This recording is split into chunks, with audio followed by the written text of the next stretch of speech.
भाग 10. तारेचा घोटाळा. मानव आणि पशु यांच्यातील फरक हा मुळातच वैचारिक आनंदप्रदानाचा, सुसंवाद करण्याचा, क्षमतेचा फरक आहे. विचारांचं संक्रमण योग्य तऱ्हेने करण्याची क्षमता ज्याची अधिक त्याच्या आयुष्यात गैरसमजाचे प्रसंग कमी प्रमाणात घडतात. अलीकडच्या काळात सुसंवाद करण्याची क्षमता सुधारण्यासाठी प्रशिक्षण वर्ग निघाले आहेत. ज्यांना घाईने ही कला शिकायची असते त्यांच्यासाठी सुद्धा क्रॅश कोर्सेस असतात. एक गोष्ट खरी की सुस्पष्ट विचार आणि त्यांचं सरळ, थेट व स्पष्ट संक्रमण या दोन्ही गोष्टी आज जीवनावश्यक बनल्या आहेत. लता आणि मी, आम्ही बालमैत्रिणी. मोठ्या शहरापेक्षा लहान गावात मैत्री जास्त घट्ट, जास्त जवळची असते. कदाचित लहान गावात लोक परस्परावर खूप अवलंबून असतात म्हणून असेल किंवा कदाचित लहान गावातील संस्कृती व मोठ्या शहरातील संस्कृती भिन्न असेल. औद्योगिकीकरणाचा मानवातील परस्पर संबंधांवर फार मोठा प्रभाव पडलेला आहे. आमच्या लहान गावातील वातावरणात लता आणि मी आमचा घट्ट मैत्रीचा, परस्पर सहवासाचा आनंद घेत लहानच्या मोठ्या झालो. मी रोज तिच्या घरी जायची. त्यांच्या घरच्या प्रत्येकाची माझी ओळख होती. लताचंही नेमकं तसंच होतं. ती पण नेहमी आमच्या घरी यायची आणि आमच्या घरच्या सर्वांना ती ओळखायची. यथावकाश आम्ही दोघी पदवीधर झालो आणि मग आमचे मार्ग वेगवेगळे झाले. एकमेकींचा निरोप घेताना आम्हाला फार दुःख झालं. मी पुण्याला नोकरी पत्करली आणि गाव सोडलं. मी माझ्या करिअरमध्ये पूर्णपणे गुंतून गेले. मी कधी गावी गेले तरच लताची आणि माझी भेट होई.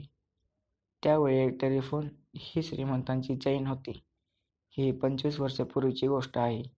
तेव्हा गल्लोगल्ली एसटीडी बूथ नसत. कधी काही महत्त्वाची गोष्ट कळवायची असेल तर लोक ताऱ्यांनी संदेश पाठवतात. त्या काळी तार संस्कृती ही एक आगळीवेगळी संस्कृती होती. लहान गावात तर तार येणे हीच मोठी बातमी असे. पुष्कळदा तार येणे म्हणजे वाईट बातमी येणे असा अर्थ असायचा. एक दिवस मला तार आली. ती दुष्ट बातमी घेऊनच. तारेत लिहिलं होतं, फादर एक्सपायर्ड, स्टार्ट इमिजिएटली. वडील वारले, तातडीने निघा. तार पाठवणाऱ्याचे नाव लता असं दिसलं होतं. मला धक्का बसला. माझे सहकारी फार प्रेमळ होते. कोणीतरी ताबडतोब माझ्या रेल्वेच्या तिकिटाची व्यवस्था केली तर दुसऱ्या कोणीतरी माझ्या नावे रजेचा अर्ज लिहिला. मी नुसते मूकपणे रडत बसले होते. माझे वडील हे माझे नुसते वडीलच नाही तर ते माझे मित्रही होते. आम्ही अनेक गोष्टी बोलायचो. गेल्या आठवड्यात तर मी त्यांना भेटून आले होते. तेव्हा चांगली छान धडधाकट तब्येत होती त्यांची. त्यांना काही होतं असेल, बरं नसेल असं वाटलं नव्हतं. काय झालं असेल? हार्ट अटॅक की ॲक्सिडेंट? अशी कशी असेल?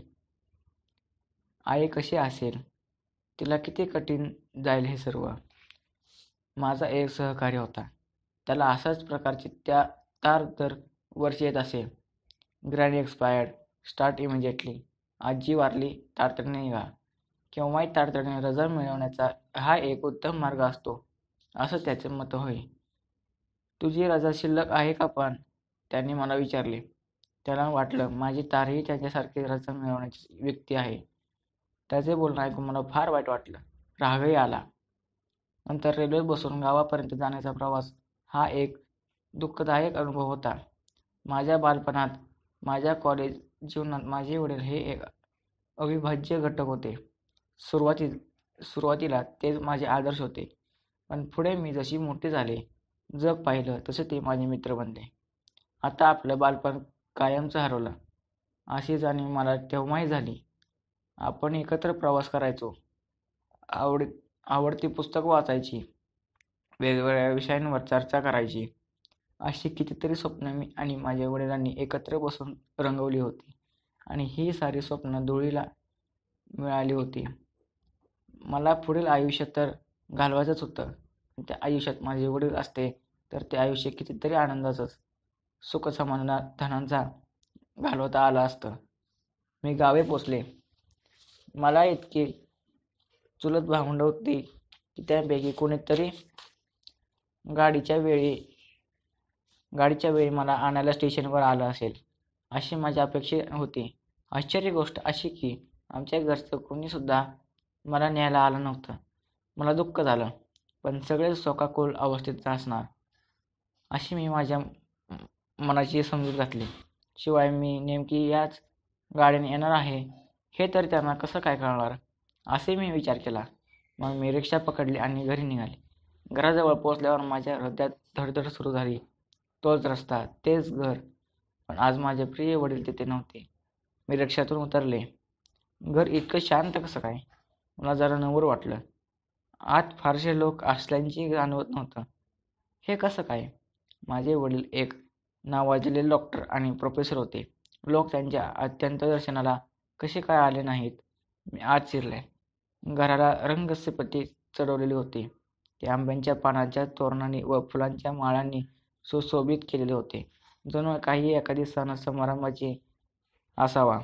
असं काय करावं ते न सुचून मी एखाद्या खांबासारखी सतबद्ध उभी राहिली. एवढ्या माझ्या वडिलांच्या खोलीतून आवाज आला. मी मागे वळून पाहिलं आणि माझ्या डोळ्यांवर विश्वास बसेना. माझे वडील प्रेमाने असं तिथे उभे होते. मी स्वप्नात तर नाही ना? मला प्रश्न पडला. मला पाहून माझ्या वडिलांना फार आनंद झालेला दिसत होता. ते म्हणाले, "तू मला पाहून माझ्या वडिलांना फार आनंद झालेला दिसत होता. ते म्हणाले, "तू काही करून साखरपुड्याच्या कार्यक्रमाला येशील अशी आमची खात्री होती. शेवटी तुझी ती लाडकी चुलत बहीण आहे ना?" "तुम्ही कशाविषयी बोलताय?" "साखरपुड्याविषयी. लताचं लग्न ठरलंय.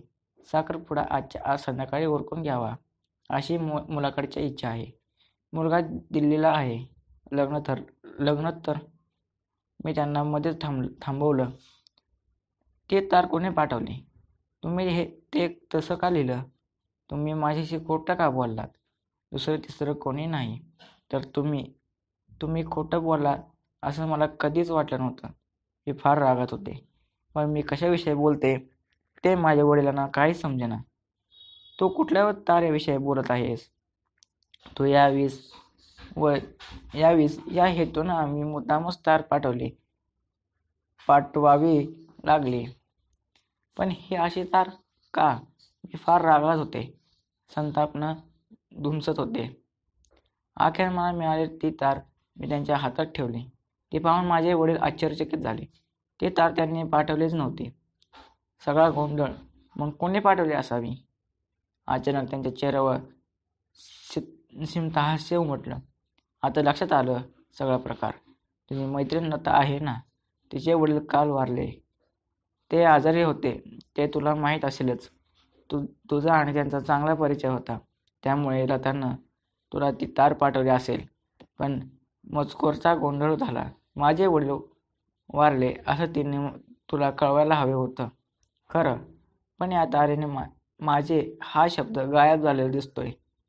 केवढा मोठा गोंधळ झाला. त्यामुळे ती तार माझी मैत्रीण लता हिनेच पाठवली होती हे तर उघडच होतं. आणि त्याच वेळी आमच्या घरी लता नावाच्या माझ्या चुलत बहिणीचा साखरपुडा होता. माझ्या कुटुंबियांनी मला जी तार पाठवली होती त्यात लिहिलं होतं, लताचं लग्न ठरलंय, उद्या साखरपुडा. आता ही तार ऑफिसात जाऊन पोचली आणि सहकाऱ्याच्या हातात पडली की त्यावर त्यांची काय प्रतिक्रिया होईल बरं, या मी अस्वस्थ झाले.